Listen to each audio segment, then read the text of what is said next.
I'm growing a different variety of edible seed every day for 100 days. And today is day 15 and we're growing eggplant. I personally don't care for eggplant, but I have family members that do. My daughter picked these seeds up from the seed library up north from here. I did a video about seed libraries. I'll put it in the description box below if you're interested. It's a place to get free seed to try.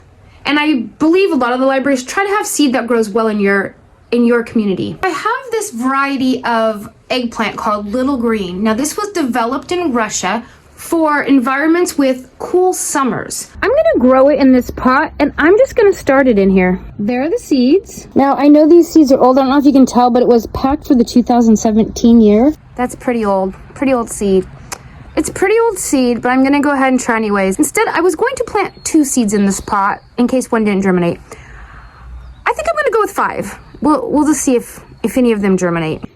If more than one germinates, I'll just transplant them later. The directions said to surface sow.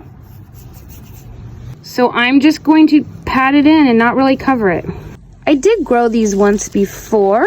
However, it was towards the end of the season and they didn't get big enough to mature before fall came. So I just found some little plastic cups to put over the top of every place I planted seed in hopes to make like a little mini greenhouse on top.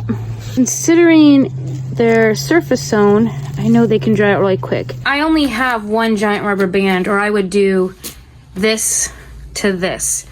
So this was the next second best option I came up with. Hopefully it works well. I might actually try to sprout some in some paper towel as well, just to see if they sprout.